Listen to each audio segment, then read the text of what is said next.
Or maybe, if I speak with just my voice, is that going to be okay? People hear me? I prefer it. Okay. Okay, well, I'll use the mic then. Hi, everybody. It's a pleasure to be here. Thank you for hosting me. My name is Aidan Delgado. I'm 27 years old. I'm an Iraq veteran, also a member of Iraq Veterans Against the War and the Buddhist Peace Fellowship. So two of my organizations right here.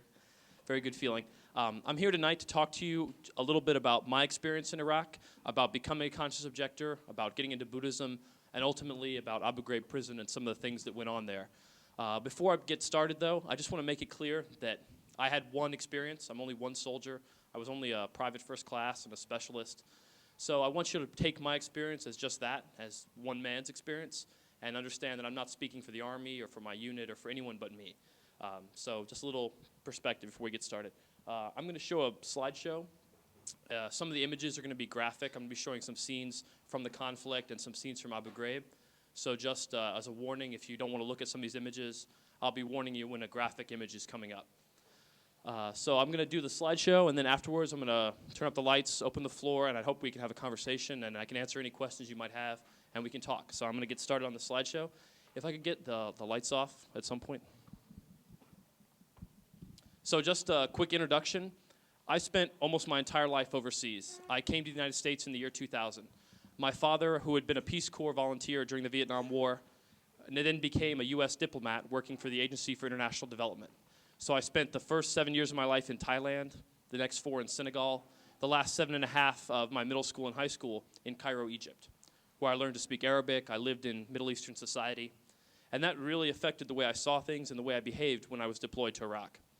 I came to America in the year 2000 to attend New College of Florida in Sarasota. During my first year, I basically recruited myself. I walked up to the U.S. Army Reserve recruiter and said, hey, I want to join up. She had me sign on the dotted line. I went to the Tampa processing station. I signed my enlistment contract. And then she said, hey, you should get up and see what's on TV. Something just hit the World Trade Center. So I got up and took my contract and went to the TV and saw the first tower fall. And so I enlisted on the morning of September 11th, just prior to the events. And so my deployment and my service in the military basically straddled the time when being in the reserve was a minor commitment. It wasn't that likely you were going to go to war. And now, when being in the reserves means you're almost certainly going to be deployed. Yeah, fortuitous timing. So I did my basic training that summer. The following summer, I did my advanced training. In 2003, I found out my unit was being activated. So here we begin. This is me in Fort Stewart, Georgia. I enlisted in the 320th Military Police Company. So our duty was to enforce law and order in the military, to capture prisoners, and to hold them in prisoner of war camps. When we were mobilized in 2003, my whole unit was sent to Fort Stewart, Georgia, to train ourselves up and prepare our equipment to get ready to go over to the Middle East when we got the signal. In late March, our whole unit was ordered forward to Camp Arifjan, Kuwait, en route to southern Iraq. This is us getting ready to fly out of Hunter Army Airfield. Here you can see me. I'm in the foreground with the glasses on my hand and my flak vest. And in the spirit of disclosure, I was politically opposed to the war before I went. I had always been a liberal, progressive, democratic kind of guy. So I was opposed to the war politically, but really I had no sense of what it meant. I had no preparation for the experience of warfare. I was a big literature nerd in high school, so I read All Quiet on the Western Front, Catch-22, Red Badge of Courage, and I thought that these books would intellectually prepare me for being at war, and that really wasn't the case. So really the way I thought of going to war was I just thought of it as a massive inconvenience. I thought I'm going to lose 3 semesters of college. I'm going to be away from my girlfriend for a year and a half. All my friends are going to graduate before me. And so really I was depressed because I saw the war as a big imposition. This is Camp Arifjan, Kuwait. This was a massive base in northern Kuwait where all the U.S. forces were gathered together, getting ready to cross the border as soon as we heard the word. Our unit represented a pretty good cross-section of society. So we had 17-year-old kids, and we had our Army Master Sergeant, who was nearly 60. Most of the members of our unit were police officers, highway patrol, or corrections officers back home. So they were kind of doing in the military the same thing they did in the civilian world. We were a unit of 144 military police, and in that unit we had 12 female soldiers, most of whom were military police women. They did everything we did, were trained in the same way, and went everywhere with us, except during the initial assault into Iraq, only men were sent forward.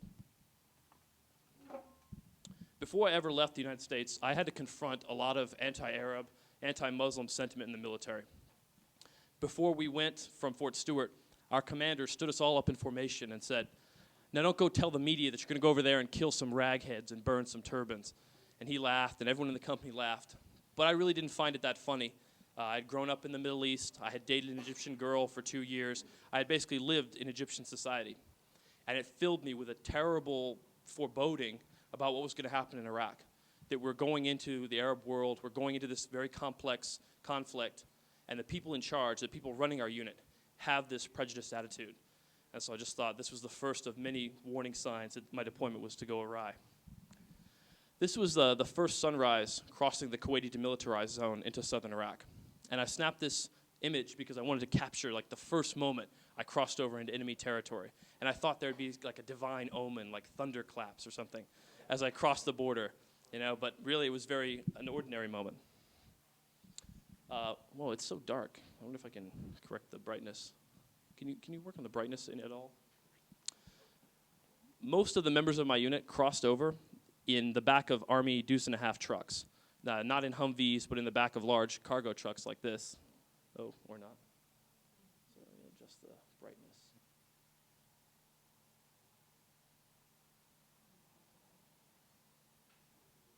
That's fine. Let's just roll with it. Okay, no problem. Let's just.